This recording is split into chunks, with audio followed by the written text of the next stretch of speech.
यमुना प्राधिकरण की आज 84वीं बोर्ड बैठक की गई, जिसमें जेवर एयरपोर्ट को लेकर, गौशाले को लेकर और किसानों को लेकर कई अहम फैसले लिए गए हैं। आइए जानते हैं। एसडीजेड का हमने 2020 में कैंसिल कर दिया था। अब माननीय उच्च न्यायालय ने जो है प्राधिकरण के निर्णय को यथावत रखा है और निर्देश दिया है कि एक कमेटी बनाई जाए और जो डेवलपर हैं, जो होम बायर्स हैं, उनके मकान पूरे किए जाए। होम बायर्स को कोई भी पैसा नहीं देना है, उनको किसी प्रकार का कोई पेनाल्टी नहीं देनी है, किसी प्रकार की अलग से कोई शुल्क नहीं देना है, कोई ट्रांसफर फीस नहीं देनी है। और साथ ही साथ उनको जिन टर्म कंडीशन पे अलॉटमेंट हुआ था, चाहे सबलेसी ने किया था, चाहे जेपी ने किया था, जेपी के 10 प्रोजेक्ट हैं और सबलेसी के 14 प्रोजेक्ट हैं, उनका प्रोजेक्ट हम किसी बहुत हाई क्वालिटी डेवलपर का चयन करके with the help of the buyers, उनके भी प्रतिनिधि रहेंगे, हम कराएंगे और इस परियोजना को ऐसा पूरा कराएंगे जिससे जो माननीय मुख्यमंत्री जी का है कि वेलफेयर स्टेट है, उसको आगे बढ़ के काम करना चाहिए। वो काम एक उदाहरण के रूप में पूरे प्रदेश में आए। एक लास्ट सवाल है सर, 101 किलोमीटर का एक्सप्रेस मॉड को बनाना है जी। ये पहले राया अर्बन सेंटर के पास से एक्सप्रेस वे बनाया जा रहा था, लेकिन वहाँ पर जगह की बहुत दिक्कत आ रही थी और उसका अलाइनमेंट नहीं बन पा रहा था, तो उसको 101 किलोमीटर पे कर दिया गया है। वो 106 किलोमीटर पे था एक्सप्रेस वे के। ये यहाँ से लेकर के जो सस्पेंशन ब्रिज बन रहा है, उसके बाद सस्पेंशन ब्रिज के बाद बांके बिहारी मंदिर है, वहाँ तक ये रोड जाएगी। 7.6 किलोमीटर लंबी होगी, 6 लेन की होगी, 100 मीटर वाइड होगी और जमीन हम खरीद के देंगे और मार्च इसको बनाएगा। इसकी जमीन के परचेज का काम हम अगले 10 दिनों में शुरू करेंगे। उसके लिए हमने एक ऑफिस भी मथुरा में खोलने का निर्णय लिया है और वो उस पर कार्य 10 दिन में शुरू होगा।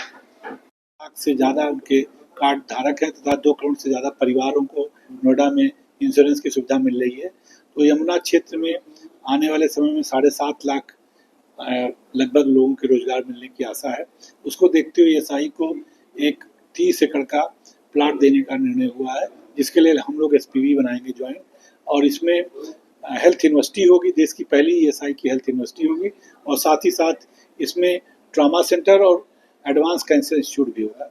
तो इस सुविधा के साथ एसआई का सबसे बड़ा ये केंद्र होगा। ये ऐसी वो क्या है जी, माननीय मुख्यमंत्री जी ने 20 दिसंबर को नोएडा फेज 3 का में किसानों को 31 रुपये से बढ़ा करके 38% बढ़ा के 43 रुपया देने का निर्णय लिया था। वो निर्णय केवल एयरपोर्ट के लिए था। उस निर्णय को हमने आज यमुना प्राधिकरण के हमारे बोर्ड ने सारे अनुसूचित क्षेत्रों में लागू कर दिया है। सभी को 4300 मिलेगा और 7% मिलने की भी सुविधा यथावत बनी रहेगी। अगर कोई 7% लेना चाहेगा तो उसको 38 से 8 रुपये मिलेंगे और प्लस प्लाट मिलेगा 7%। अगर वो प्लाट नहीं लेने जाएगा तो 4300 मिलेगा। सर, एक कैंसर इंस्टीट्यूट भी बनाने की, हेल्थ यूनिवर्सिटी बनाने की एक लैंड है, कहाँ पे दे रहे हैं, किसको दे रहे हैं? एसआई वन विभाग की तरफ से एक रेस्क्यू सेंटर बनवाया जा रहा है और हमको बनाने कहा गया, लेकिन उसमें भी मैप अप्रूवल और स्पेसिफिकेशंस वगैरह की पुष्टि नहीं हुई है। तो फिलहाल अस्थायी तौर से हमने धनौरी में एक गौशाला 21,110 मीटर में स्वीकृत की है, जिसमें से 17,110 मीटर में तो गौशाला बनेगी और 7,000 मीटर में एक रेस्क्यू सेंटर बनेगा अस्थायी तौर से, जिससे जब एयरपोर्ट शुरू हो तो rescue centre, animal rescue centre में किसी प्रकार की कोई परेशानी ना। हेरिटेज सिटी को लेकर यमुना का पास हो गया है, जिसमें 4 जिले हैं, अलीगढ़, मथुरा, आगरा और हाथरस। और मथुरा में जो हेरिटेज सिटी बना रहे थे, वो जिस एरिया से बन रहा था पूरा ग्रीन फील्ड था, वो पहले से हमें सूचित नहीं था, तो उसको नए सूचित करा लिया गया है। और हेरिटेज कॉरिडोर की जो एक्सप्रेस वे है, उसकी ज़मीन का परचेज का काम 10 दिनों में शुरू करेंगे। इसके लिए हमने वहाँ पर एक ऑफिस भी मथुरा में खोलने का निर्णय लिया है, जहाँ हमारे अधिकारी बैठेंगे। गीता शोध संस्थान का 1st फ्लोर और 2nd फ्लोर है और साथ ही साथ जो सड़क है वो मार्थ बनाएगी, ज़मीन खरीद के हम देंगे। जो वहाँ ब्रिज बन रहा सस्पेंशन वो ब्रिज, वो यूपी ब्रिज कॉर्पोरेशन बनाएगा। तो जो अड़चन थी लैंड यूज़ की और नोटिफाइड एरिया ना होने की, वो दोनों अड़चनें आज दूर हो गई हैं।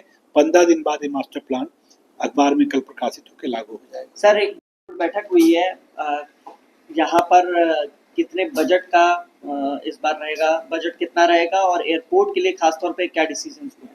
देखिए, हमारा बजट 9,700 करोड़ का है इस वर्ष। पिछले बार 9,200 करोड़ का था, लेकिन उसमें 3,000 करोड़ ऋण गवर्नमेंट से हमको इंटरेस्ट फ्री मिला था। तो वास्तविक रूप से 6,200 करोड़ का बजट था, जिसको बढ़ा करके 33% लगभग बढ़ोतरी हुई है। इस बार 10,000 करोड़ का बजट है। पिछले साल हमारी इनकम 16 से 34 करोड़ थी प्रॉपर्टी से, इस बार 34 से करोड़ है। पिछली बार टोटल हमारी इनकम 2081 करोड़ थी, जो इस बार 5020 करोड़ हो गई है। और पहली बार प्राधिकरण ने 3000 करोड़ 4000 करोड़ का तीन को लांघते हुए 5000 करोड़ की इनकम की है, और ये माइलस्टोन है यमुना अथॉरिटी के इतिहास में। सर एयरपोर्ट को लेकर डिसीजन, एक तो एयरपोर्ट में और कनेक्टिविटी बढ़ाने के लिए और एयरपोर्ट में लैंड एक्वायर करने के लिए 1100 करोड़ रुपये हम खर्च करेंगे, कनेक्टिविटी बढ़ाने के लिए और लैंड एक्विजिशन के लिए। दूसरा, हम एयरपोर्ट में CISF के मैरिड लोगों का एकोमोडेशन, जो कि कंसेशन एग्रीमेंट के अनुसार यापल को देना है, जो डेवलपर है वो नहीं दे पा रहा है, तो हमने अपनी एक ज़मीन सेक्टर 22 में 13,000 स्क्वायर मीटर की पहले अलाट की थी। CISF उसमें पैसा नहीं देना चाहता है, आवंटन दर पे नहीं लेना चाहता, तो हमने ये निकाला है कि RFP निकाल के किसी डेवलपर से हम ये सारे 477 एकोमोडेशन देने और डेवलप करा देंगे। उसका चार्ज जितना मिलेगा और जो डिफरेंस होगा रेंट का वो यापल देगी, और ये ज़मीन का डेवलपमेंट हम करा देंगे। और जो ज़मीन वहाँ बचेगी 477 मकान बनाने के बाद, वो हम स्वीटनर के रूप में डेवलपर को दे देंगे, उस पर अपना ग्रुप हाउसिंग प्रोजेक्ट डेवलप कर सकता है। एक तीसरा निर्णय